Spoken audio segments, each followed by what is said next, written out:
Shalom. Shalom, puji nama Tuhan. Haleluya.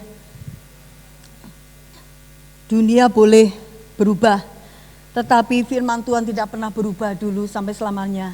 Saudara ingat, saya akan terus menyelesaikan dari 7 jemaat di kitab Wahyu. Saudara, kita sudah melewati jemaat yang pertama, jemaat Efesus. Saudara masih ingat?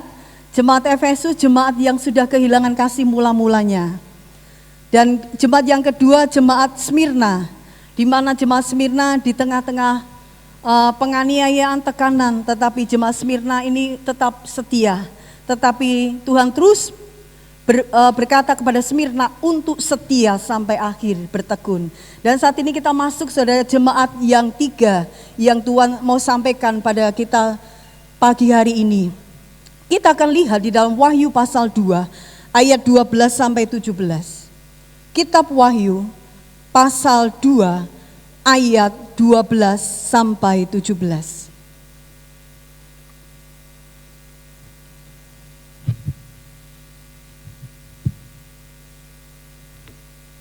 Kepada jemaat di Pergamus, dan tuliskanlah kepada malaikat jemaat di Pergamus, inilah firman Dia yang memakai pedang yang tajam dan bermata 2.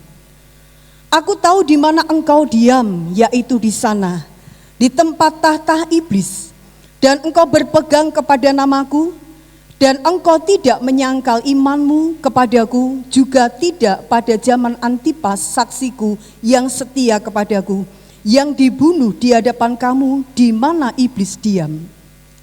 Tetapi aku mempunyai beberapa keberatan terhadap engkau. Di antaramu ada beberapa orang yang menganut ajaran Bileam, yang memberi nasihat kepada Balak untuk menyesatkan orang Israel, supaya mereka makan persembahan berhala dan berbuat zina. Demikian juga ada padamu orang-orang yang berpegang kepada ajaran pengikut Nikolaus.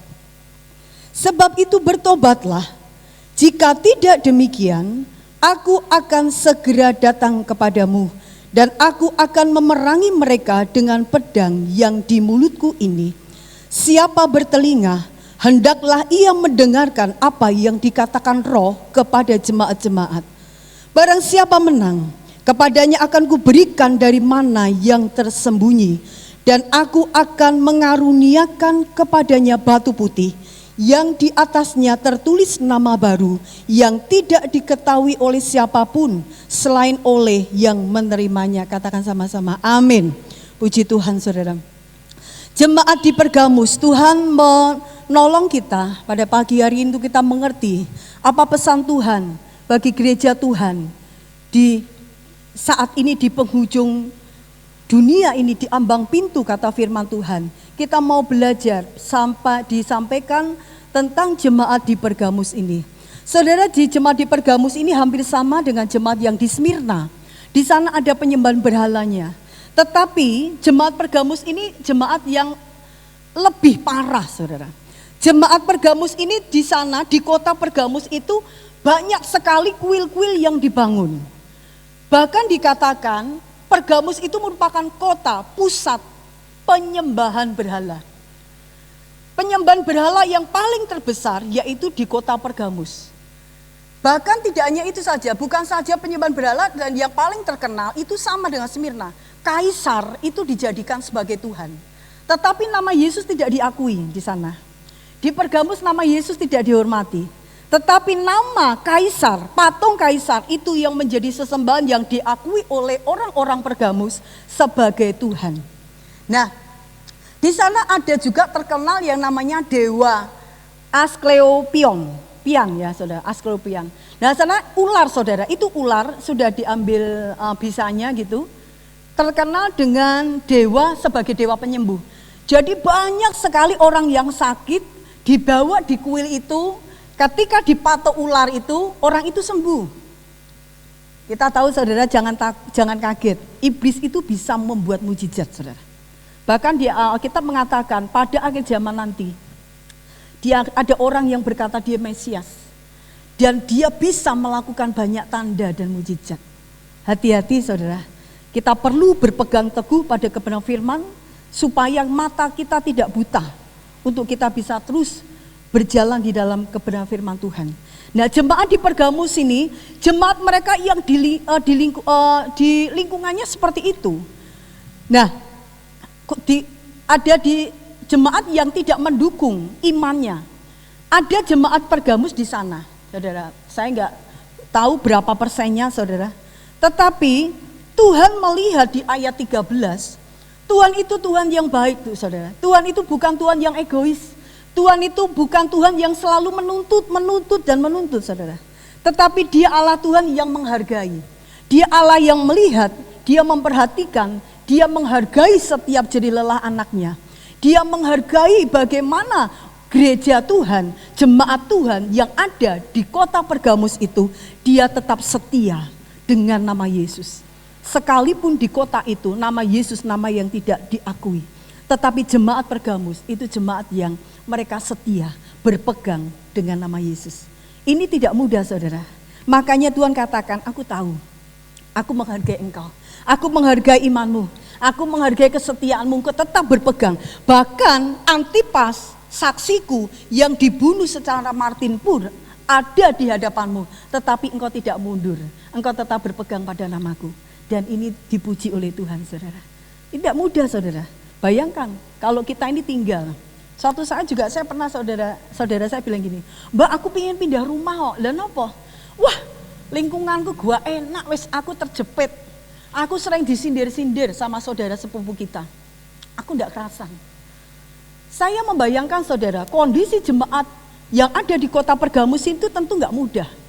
Tetapi luar biasa, kita mau belajar kesetiaan, bagaimana dia berpegang pada nama Yesus. Tetapi kita saat ini juga mau belajar lagi lebih jauh. Di ayat 14, saudara. Di antara pujian, hal yang indah yang Tuhan dapat. Tetapi ayat 14, Tuhan mengatakan aku keberatan. Tuhan mulai kecewa. Tuhan mulai ada yang tidak suka dari jemaat Pergamus. Ayat 14 saya ulang, saudara, di sana dikatakan ada di antaramu, ada semua atau beberapa, saudara, ada beberapa orang yang menganut ajaran Bileam. Ayat 15, ada padamu orang-orang yang berpegang kepada ajaran Nikolaus. Artinya, jemaat yang tinggal di kota Pergamus, ada beberapa orang, misalkan satu gereja ini ada beberapa orang yang mengikuti aliran ajaran dari Bileam. Ajaran Bileam apa di situ dikatakan? Memberi nasihat kepada Balak untuk menyesatkan orang Israel supaya mereka makan persembahan berhala dan berbuat zina. Bileam ini adalah nabi upahan, saudara. Dia nabi upahan, dia melegalkan berbagai cara untuk sebuah ibaratnya mamon, uang, saudara. Nah, dia banyak menyesatkan orang Israel sehingga dia menyuruh kepada Balak, ini Raja Moab, udah dipengaruhi supaya mereka menikmati, mereka makan, mereka masuk dalam ibadahnya, mereka makan persembahan berhala. Dan mereka mengadakan perzinahan di situ. Bagaimana dengan ajaran Nikolaus? Ini hampir sama, saudara. Ajaran Nikolaus ini ajaran yang berkata enggak apa-apa ibadah, kita tetap ibadah kepada Yahweh. Kita ibadah kepada Tuhan. Tetapi tidak apa-apa, makan makanan persembahan yang dipersembahkan ke berhala enggak apa-apa. Berzina enggak apa-apa. Nanti kita bisa minta ampun kok sama Tuhan. Kita bisa minta pengampunan dari Tuhan, enggak apa-apa, lakukan saja.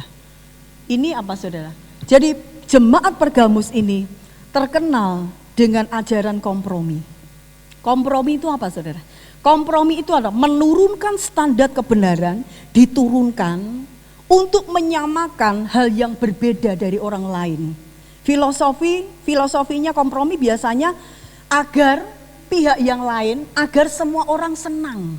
Ini filosofi, hati-hati, saudara. Gereja Tuhan ini pada pagi hari ini Tuhan sampaikan ini dengan keras pada gereja Tuhan. Supaya gereja Tuhan tidak kompromi. Karena apa, saudara? Dunia hari-hari ini kita nggak bisa menutup mata kita.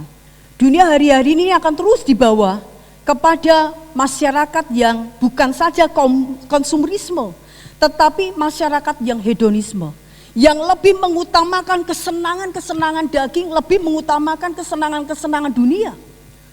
Menganggap segala sesuatu itu hal yang biasa, asal kita senang. Kan itu tidak merugikan orang lain, gitu ya. Biasa. Hati-hati dengan kompromi, saudara. Iblis memakai cara ini, saudara. Iblis memakai cara ini dan saya melihat, kita lihat aja, saudara. Berapa banyak orang yang sekarang dengan mudah, orang Kristen bercerai. Ayo, saudara. Padahal ketika orang itu diberkati di gereja, dia katakan, sampai mau Tuhan, kita akan saling mengasihi, saling mendukung satu dengan yang lain, sampai maut memisahkan. Kalau suatu saat dia datang dengan pasangan sama, ini bagaimana saudara, di hadapan Tuhan dulu bukan ini, sampai maut perjanjiannya. Tetapi pernikahan hari-hari ini menjadi sesuatu, perceraian menjadi sesuatu yang sangat biasa. Kenapa saudara? Kan ada kompromi. Selingkuh, jangan berkata saudara selingkuh itu hal yang biasa saudara. Memang dunia saat ini selingkuh hal yang biasa saudara. Saya kalau baca internet judul-judulnya itu sekilas saudara, ngeri. Ibu melakukan percabulan dengan anaknya. Ayah tiri melakukan percabulan dengan mantunya. Aduh, ngeri sekali saudara. Dan dunia ini semakin seperti itu, menjijikkan saudara. Belum saja selingkuh itu hal yang biasa, perceraian itu hal yang biasa. Tetapi kita lihat juga narkoba. Narkoba itu sulit dihentikan. Saya nggak tahu ini. Narkoba itu hal yang biasa. Berpikir cabul, pornografi. Anak muda kalau tidak melihat pornografi itu tidak gaul. Itu hal yang biasa. Ini pikiran sesat saudara. Yang ditanamkan iblis di dalam pikiran setiap kita untuk kita menjadi orang yang najis di hadapan Tuhan. Anak-anak muda juga. Coba perhatikan yang anak-anak muda. Ya. Anak-anak muda biasanya apa saudara? Pacaran di tempat yang gelap. Pacaran apa saudara? Cium-ciuman belum saatnya. Pacaran berduaan di kamar. Ini sesuatu yang najis di hadapan Tuhan. Kita ini kalian anak-anak muda, anak-anak terang. Jadi pacaran, kalau mau pacaran memang waktunya pacaran dengan secara pacaran kudus. Supaya apa? Kalian memasuki altar pernikahan, dilayakkan untuk kalian bisa diberkati di gereja. Dan berkat Tuhan itu turun atas kita. Jangan dibalik. Alkitab mengatakan, maka diberkatilah baru Adam dan Hawa itu beranak cucu. Jangan dibalik, beranak cucu dulu baru diberkati. Perhatikan untuk anak muda. Apalagi yang biasa dianggap biasa saudara. Saya mau katakan ini agak keras bagi yang rokok saudara. Karena ini firman Tuhan. Alkitab tidak menulis jangan merokok, nggak ada. Karena mungkin saat itu tidak ada rokok, tembakau, nikotin. Tetapi coba perhatikan saudara. Badan kita, tubuh kita ini bait Roh Kudus. Jangan dibuat kayak sepur, ada asapnya, gitu ya. Memang tidak ada ayatnya, tetapi saya mau katakan, rokok itu memuliakan Allah atau tidak? Membangun hidup kita atau tidak? Berguna dalam tubuh kita atau tidak? Kalau tidak, mengapa itu harus kita lakukan? Saja kita melihat 1 Korintus pasal 6 ayat 12. 1 Korintus pasal 6 ayat 12. Ya.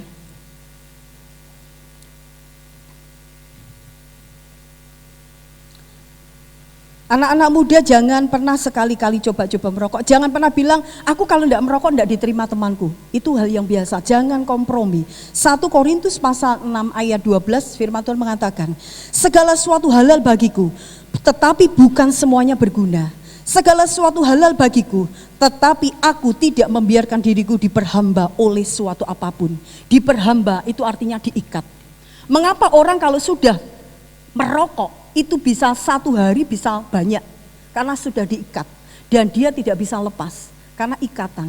Tetapi Rasul Paulus mengatakan segala sesuatu boleh aku lakukan.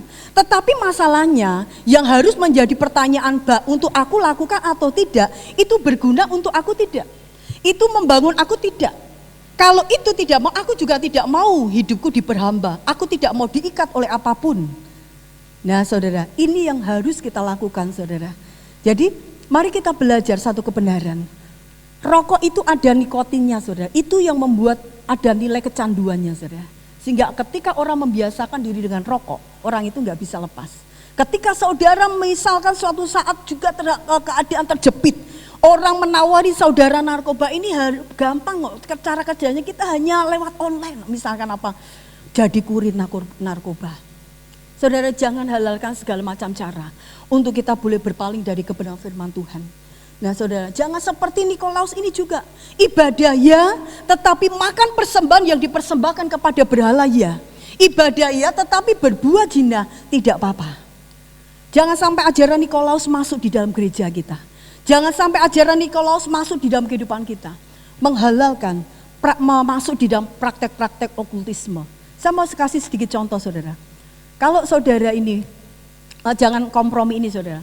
Saudara yang mau nikah atau saudara mau nikahkan anak. Biasanya dunia akan berkata gini, pacarmu itu misalkan Jono berapa itu? Itu hitungannya berapa? Oh ini, wah gak cocok ini, jangan cari yang lain. Atau mungkin cari tanggal yang terbaik. Saudara cari tanggal yang terbaik. Tetapi mama saudara, papa saudara menolak saudara. Kita hanya pegang satu, semua hari dijadikan baik. Kalaupun hari itu hari orang bilang hari yang sial, tetapi kalau kita mengundang Tuhan, menyertakan Tuhan dalam kehidupan kita, hari sial pun sanggup diubahkan Tuhan menjadi hari keberuntungan saudara. Amin. Saudara harus percaya, pegang teguh firman Tuhan. Mau nikah supaya tidak hujan, dilempar itu. Apa saudara? Celana dilempar di atas genteng. Terus kalau mau buat rumah, dibuat apa itu? Pari, padi, enggak tahu itu apa. Terus jenang putih, jenang hitam, jenang coklat, enggak tahu itu dibuat semuanya. Katanya supaya membuang sebel sial katanya. Masih banyak hal-hal yang lain. Ke suhu, anakku kok gini ya, aku tak tanya ke suhu. Aku cuma nganter tok ke suhu saudara. Aku nganter tok, setelah ke suhu juga akhirnya tertarik untuk tanya. Jangan pernah menginjakkan kaki kita kepada hal-hal yang bersifat okultisme, yang kaitannya dengan kuasa roh jahat, saudara. Jangan saudara. Apalagi ya saudara, perdukunan. Kalau mau ujian, kalau saudara mau nikah, ada ajaran yang berkata, pergilah ke tukang ke kuburan, minta izin, minta restu sama papa mama, sama engkong, sama siapa. Saudara, jangan lakukan. Lah nenek saya minta tante. Firman Tuhan katakan, aku datang untuk memisahkan orang tua, anak dan bapak dan ibu. Memisahkan orang tua dan anak. Artinya apa saudara? Tuhan datang, dia mau melihat iman kita ini, rasa takut kita harus menjadikan Tuhan satu-satunya pribadi yang harus kita hormati. Tuhan mengajar kita untuk menghormati orang tua. Tetapi terlebih Tuhan mengajar kita untuk lebih menghormati dan taat kepada aturan Tuhan. Bukan berarti Tuhan itu mendukung pemberontakan, tidak. Tetapi Tuhan mau menempatkan bahwa Tuhanlah satu-satunya. Firman Tuhan satu-satunya yang menjadi pedoman hidup kita. Saudara, kalau anak kita mungkin sakit-sakit kita harus ganti nama, dibuat kayak jenang putih, diubengke saudara. Jangan kompromi dengan dongeng-dongeng nenek moyang. Jangan kompromi dengan hal-hal dunia, saudara. Kalau kita kompromi dengan hal-hal dunia, Rasul Paulus katakan kita sedang menaklukkan kehidupan kita dengan roh-roh dunia, saudara. Hati-hati, saudara. Nah, kita mau lihat, saudara, Wahyu, kembali kepada Wahyu tadi. Bagaimana Tuhan berbicara dengan keras kepada jemaat di Pergamus. Perjinahan, penyembahan berhala yang begitu kuat. Gereja Tuhan pun hari-hari juga banyak praktek dengan perjinahan rohani. Perjinahan rohani itu bukan semata-mata kalau kita jinah dengan orang, tidak setia dengan pasangan kita, tidak hanya semata-mata itu. Tetapi jinah rohani bisa juga dikategorikan. Kita ini lebih banyak melihat, kita lebih banyak memberi hidup kita untuk hal-hal yang dunia. Sementara hal-hal yang berkaitan dengan Tuhan kita tidak pernah. Namanya selingkuh itu menduakan. Namanya selingkuh, ada kekasih lain di hati kita yang kita cintai, kan gitu saudara definisinya ya. Kita selingkuh, kita punya suami tetapi kita juga mencintai suami lain. Nah itu kan namanya selingkuh. Berzina secara rohani, ini juga sama dengan hal-hal yang Tuhan benci, saudara. Sebab itu jangan main-main dengan kehidupan kekristenan kita, saudara. Sekali lagi ini akhir zaman. Jangan main-main dengan kehidupan kita. Jangan sampai kehidupan kita menjadi kehidupan yang dicela oleh Tuhan. Hidup menjadi kekristenan tidak boleh setengah-setengah, tetapi harus lebih sungguh-sungguh lagi. Karena dunia ini semakin hari semakin tiba pada kesudahannya, saudara. Nah, Tuhan katakan tadi, ayat 16. Sebab itu bertobatlah, jika tidak demikian aku akan datang kepadamu dan aku akan memerangi mereka dengan pedang yang di mulutku ini. Tuhan di ayat awalnya mengatakan, inilah dia yang memakai pedang yang tajam bermata dua. Tuhan kepada jemaat di Pergamus, dia sudah mengacungkan satu pedang. Dia sudah mengacungkan, hati-hati. Pedang ini menggambarkan apa? Penghukuman, saudara. Kalau jemaat Pergamus menjadi jemaat yang tidak bertobat, dikatakan di situ aku akan datang, aku akan memerangi mereka, saudara. Ketika saya mempelajari mereka, yang disebut mereka itu siapa, saudara? Apakah orang-orang yang sudah melakukan penyembahan berhala yang dan berzina? Apakah itu saja? Ternyata tidak, saudara. Tuhan katakan aku akan memerangi mereka dengan pedang dengan mulutku. Ternyata Tuhan marah, Tuhan menyampaikan pesan ini untuk semua harus bertobat. Tuhan menyampaikan bukan orang-orang yang sudah berbuat zina, bukan orang-orang yang sudah melakukan penyembahan berhala, tetapi semua jemaat di Pergamus harus bertobat. Mengapa, saudara? Karena jemaat Pergamus ini kebalikan dari jemaat di Efesus. Di Efesus ini jemaatnya kehilangan kasih mula-mula, baik kepada Tuhan maupun kepada sesama. Tetapi jemaat di Pergamus ini beda. Dia ada kasih, tetapi saking kasihnya, dia itu mentoleransi. Dia kompromi, dia mendiamkan dosa di tengah-tengah jemaatnya. Ya, saudara. Ada jemaat yang tinggal di dalam dosa, tetapi gereja itu tidak pernah tegas mendisiplin, menegur jemaatnya. Sehingga dikatakan itu mencemari gereja itu, saudara. Sebab itu kebenaran firman harus disampaikan dengan terang-terangan. Kalau salah, kalau tidak. Mari jangan kompromi dengan dosa. Sekalipun ketika kita menegakkan kebenaran firman, kita berpegang pada firman Tuhan, kita mungkin dibenci, saudara. Karena orang yang salah, orang yang dosa sekalipun dia nggak akan pernah senang kalau ditegur, saudara. Sebab itu, tapi ketika saudara lakukan, yakinlah bahwa Tuhan itu sertai kita, saudara. Jangan pernah takut, kita harus lebih takut kepada Tuhan. Harus lebih tegas lagi terhadap dosa dan tidak boleh mendiamkan. Karena firman Tuhan mengatakan di dalam 1 Yohanes 2 ayat 15 sampai 16 di sana katakan, ketika kita hidup mengasihi mengasihi dunia, ketika gereja hidup mengasihi dunia, maka kasih Bapa itu tidak ada lagi di dalam kehidupan kita. Kasih Bapa itu tidak ada lagi di dalam gereja kita. Mari saudara, kita mau belajar kembali ke kebenaran firman Tuhan. Yang pertama tadi bertobatlah. Bertobat artinya saudara mulai berubah dulu. Berubah pikiran dulu, oh ini ternyata tidak baik ya, oh ternyata harus mengalami perubahan dari pikiran dulu. Setelah pikiran baru hati dan sikap mengikuti. Hal yang kedua, siapa bertelinga hendaklah ia mendengarkan apa yang dikatakan Roh kepada jemaat-jemaat. Artinya apa, saudara? Mari kita belajar dengar-dengaran. Mendengar kata aslinya itu, saudara, bukan hanya mendengar kayak saudara mendengar ini. Tetapi mendengar artinya disertai dengan komitmen dan tindakan perubahan tingkah laku maupun perubahan paradigma kita, mindset kita. Supaya itu bisa menghasilkan sebuah tindakan yang sesuai dengan kebenaran firman Tuhan. Nah, saudara, dengar-dengaran. Caranya bagaimana? Banyak, saudara, banyak. Jalin hubungan lebih intim dengan Tuhan, lebih melekat dengan Tuhan. Tuhan akan banyak bicara melalui banyak hal, saudara. Bukan saja firman Tuhan, tetapi lewat doa Tuhan akan tiba-tiba mencelikkan mata saudara. Tiba-tiba saudara bisa melihat kebenaran. Tuhan bisa berbicara melalui gereja Tuhan. Tuhan bisa berbicara melalui mungkin satu keluarga, anak kita yang kecil sekalipun. Tuhan bisa pakai mereka, saudara. Dengarlah firman Tuhan. Dan yang terakhir, mari saudara, setia. Ketika saudara setia itu bagus. Kesetiaan kita diperhitungkan Tuhan. Ketika kita sudah setia beribadah itu bagus, tetapi itu baru satu aspek. Harus ditambahkan dengan aspek yang lain, setia berpegang pada kebenaran firman. Jangan kompromi, jangan menjadi jemaat ya ibadah ya, tetapi hal-hal dosa juga dilakukan tanpa pernah ada pertobatan di dalam kehidupan kita.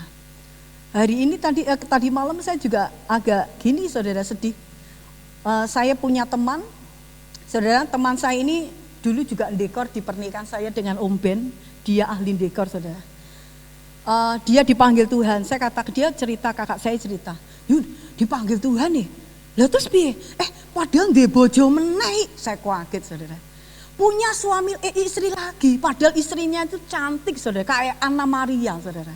Anna Maria itu kan cantik. Nah ini istrinya cantik, punya istri lagi. Dan katakan, terus yang memberkati siapa? Lah iki gak ngerti iki golek-golek pendeta karena wis suwi banget tahunan wong ora tau ning gereja. Terus piye Mbak Yunis? Oh iki matine dadakan soalnya serangan jantung. Jadi tidak sempat meminta pengampunan yang terakhir. Saya gitu, aduh kok komplit-plit saudara. Kemana saudara? Kemana dia lari saudara? Nah saudara, ini harus menjadi pegangan kita. Kematian sewaktu-waktu itu datang menjemput sama seperti teman saya ini. Tetapi Tuhan mau kita setia. Setia bukan saja setia di dalam ibadah-ibadah kita, tetapi setia berpegang kepada kebenaran tanpa kompromi. Ya, anak-anak muda, jangan takut kalau engkau tidak, tampilanmu tidak gaul, tidak pakai baju yang bolong-bolong, ya, tidak pakai baju yang mengundang birahi lawan jenismu. Engkau merasa tidak seksi, merasa kuno, enggak perlu. Identitas kita di dalam Kristus. Kita harus menjaga seluruh kehidupan kita. 1 Petrus 1 ayat 14 sampai 16 ini ayat terakhir saudara. Di sana dikatakan hiduplah sebagai anak-anak terang. Jangan turuti hawa nafsu. Hendaklah kamu menjadi kudus di dalam seluruh kehidupanmu. Amin Bapak Ibu. Tuhan tidak mau kita menjadi orang yang setia, tetapi Tuhan mau kita menjadi orang yang kudus. Karena orang yang setia, orang yang kudus, ini adalah ciri orang yang masuk dalam kerajaan surga. Bukan berarti ciri masuk surga, kita harus setia, kita harus kudus. Bukan itu saudara, karena syarat masuk surga pertama iman kita kepada Tuhan. Tetapi orang yang berada di dalam kerajaan surga, mereka adalah orang-orang yang setia. Mereka adalah orang-orang yang hidup saleh dan berpegang pada kebenaran firman Tuhan. Mari ayat terakhir dari perikop ini saudara. Barang siapa menang, kepadanya akan kuberikan mana yang tersembunyi. Ketika kita bertahan, Tuhan mau gereja Tuhan di GJBD ini menjadi gereja Tuhan yang jemaatnya setia. Yang jemaatnya setia berpegang juga kepada kebenaran firman. Tidak ikut-ikutan dengan dongeng nenek moyang, cara-cara dunia. Tuhan mau sampaikan itu. Dan ketika kita mempertahankan itu, Tuhan katakan, aku akan memberikan mana yang tersembunyi. Mana itu digambarkan roti surga. Ketika kita menang saudara, kita dilayakkan Tuhan memasuki kerajaan Allah. Menikmati perjamuan yang indah dengan Tuhan Yesus di dalam kerajaan surga. Bukankah itu yang menjadi pengharapan kita selama kita hidup di dalam dunia ini? Dan di sana dikatakan, dan aku akan mengaruniakan kepadanya batu putih. Batu putih itu lambang kemenangan. Kalau saudara menang, mengalahkan segala dosa-dosa roh-roh duniawi yang berusaha menjatuhkan iman kita, berusaha membawa kita meninggalkan Tuhan, menjauhkan kita kesetiaan kita dari Tuhan. Kita terus melawan dan kita menang sampai akhir, maka Tuhan memberikan kepada kita batu putih. Lambang kemenangan saudara. Orang-orang yang sudah menang. Nah, kepadanya yang di atasnya tertulis nama baru yang tidak diketahui oleh siapapun selain oleh yang menerimanya saudara. Nama baru ini melambangkan, menggambarkan nama pribadi yang sudah diperbaharui manusia batiniahnya.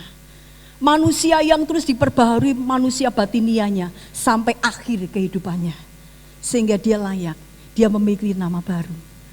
Puji Tuhan saudara, setiap kita diberikan Tuhan ada kitab kehidupan.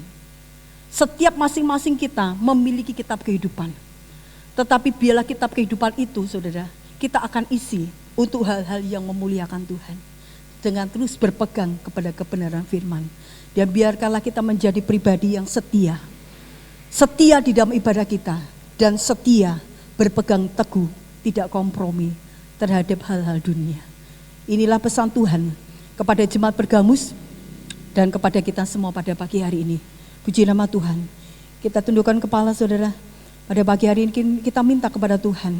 Kalau saudara rindu untuk didoakan khusus supaya saudara tidak diperhamba oleh roh dunia, saudara nanti juga bisa nanti setelah ibadah tetap tinggal. Kami akan mendoakan. Ya saja sama Tuhan untuk kita pagi berdiri di depan Tuhan.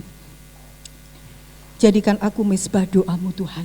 Karena Engkau sudah memanggil kami, memilih kami untuk alat kerajaan-Mu. Engkau memanggil kami Tuhan.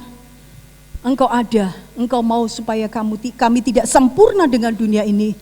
Karena kami tahu kami ditetapkan untuk tujuan kekekalan. Terima kasih Bapa. Mari saudara datang pada Tuhan. Bawa kehidupan kita untuk menjadi pribadi yang terus mau diperbaharui manusia batinia kita.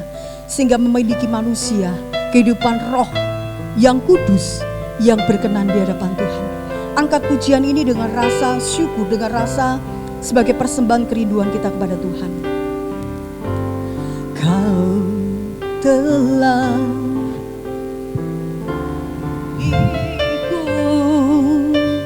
sebelum dunia dibentuk, betapa aku bersyukur padamu ya Tuhan Allahku. Kau telah, Allah memanggil saudara dan saya untuk dipersiapkan menjadi alat kerajaannya. Bagai alat kerajaanmu, betapa aku bersyukur padamu atas perbuatanmu. Jadikan aku bait suci-Mu yang kudus dan yang tiada bercela. Jadikan aku mezbah doamu bagi keselamatan gerejaku. Dari awal kita naikkan pujian ini saudara, mari pandang Tuhan dengan segala kerendahan hati, datang pada Tuhan. Telah memilihku. Kalau saudara hafal pujian ini, saudara tutup mata, pandang Tuhan. Tuhan tetapkan kita menjadi alat kerajaannya. Tuhan tetapkan kita untuk memasuki tujuan kekekalan. Ya Tuhan Allahku, Kau telah, Bapa kami bersyukur Roh Kudus, kerjakan rencana-Mu, selesaikan dalam hidup setiap kami Tuhan. Nyatakan karya-Mu dalam setiap umat-Mu Tuhan. Baik kami yang ada di sini maupun kami yang ada di rumah Tuhan. Umat-Mu yang saat ini sedang mendengar Tuhan karena usia mereka Tuhan. Di rumah mereka masing-masing. Mari angkat kedua tanganmu dengan sungguh katakan, jadikan aku bait suci-Mu yang kudus dan yang tiada bercela. Jadikan aku mezbah doamu jadi keselamatan. Umat Tuhan saja katakan jadikan. Tuhan, Kau melepaskan berkat kesembuhan Tuhan. Engkau melepaskan berkat kelepasan dari segala ikatan-ikatan dunia. Di dalam nama Yesus, Jadikan gereja-Mu gereja yang kudus. Jadikan umat-Mu umat yang kudus di dalam nama Yesus. Haleluya. Doamu lagi katakan sekali, jadikanku, jadikan aku bait suci-Mu yang kudus dan yang tiada bercelah. Jadikan aku mezbah doamu. Bapa, saat ini Tuhan, kami berdoa Tuhan, setiap umat-Mu Tuhan, setiap kami yang mendengarkan firman-Mu ini Tuhan, kami minta hati baru, kami minta roh pertobatan dicurahkan di tengah-tengah kami Tuhan. Kami minta Roh Kudus berkarya di atas gereja-Mu, di tengah-tengah gereja-Mu, sehingga setiap kami menjadi jemaat yang menang, menjadi gereja yang menang di dalam nama Yesus Tuhan. Membebaskan kami dari segala roh-roh dunia, membebaskan kami dari segala ikatan-ikatan dunia di dalam nama Yesus. Bapak, kami boleh terima kesembuhan, kami boleh terima kelepasan, kami boleh terima pembebasan di dalam nama Yesus. Terima kasih Bapak. Kami percaya Tuhan Kau ada di tengah-tengah kami. Kami bersyukur Roh Kudus, berkaryalah terus dalam kehidupan setiap umat-Mu. Terima kasih Bapak, ini waktu-Mu Kau mengerjakan pemulihan. Ini waktu-Mu Tuhan Kau membebaskan setiap kami, memurnikan setiap kami di dalam nama Yesus. Terima kasih Bapak. Haleluya. Kami saat ini berdoa Tuhan untuk setiap keluarga-keluarga. Ya, biarkan setiap keluarga-keluarga kami menjadi keluarga yang kudus. Setiap keluarga kami menjadi keluarga-keluarga yang dipakai Tuhan menjadi saksi Tuhan. Setiap kami menjadi keluarga-keluarga yang diberkati Tuhan. Kami akan menjadi orang-orang sukses di hadapan Tuhan. Nama Tuhan dipermuliakan. Tuhan, kami percaya saat ini kami sudah dibebaskan oleh Engkau. Kami boleh berjalan dan setia memegang teguh kepada firman-Mu. Dan saat ini kami mengangkat tangan kami Tuhan, untuk kami boleh menyatakan iman kami, menyatakan melepaskan berkat-Mu atas cendana, atas pesantren, atas Indonesia.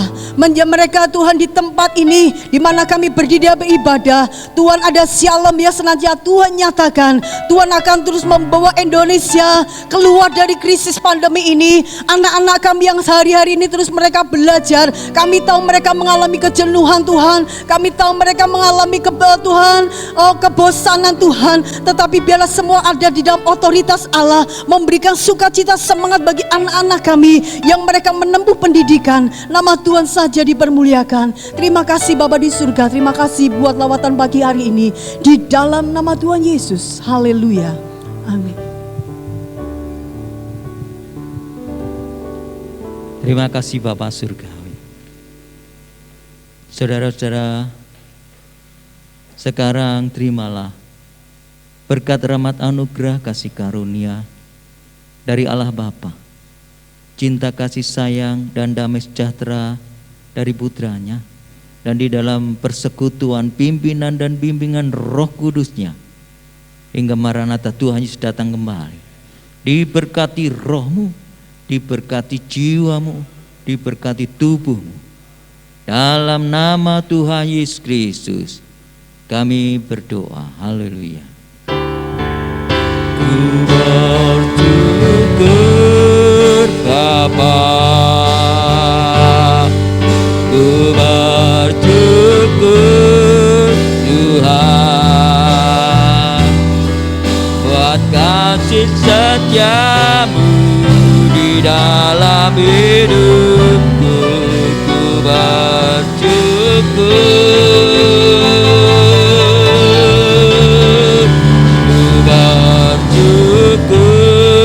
Bapa,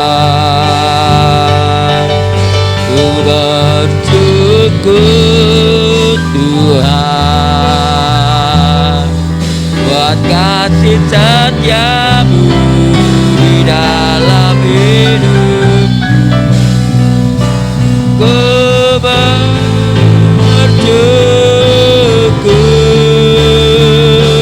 Tuhan.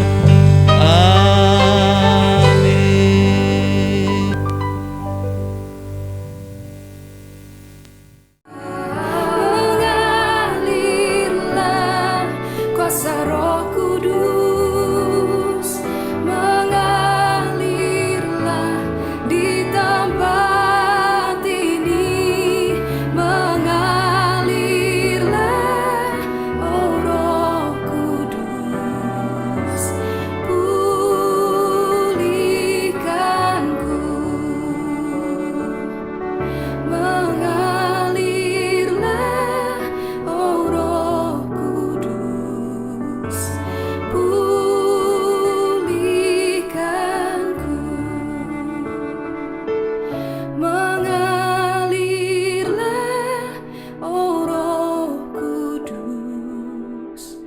Pujilah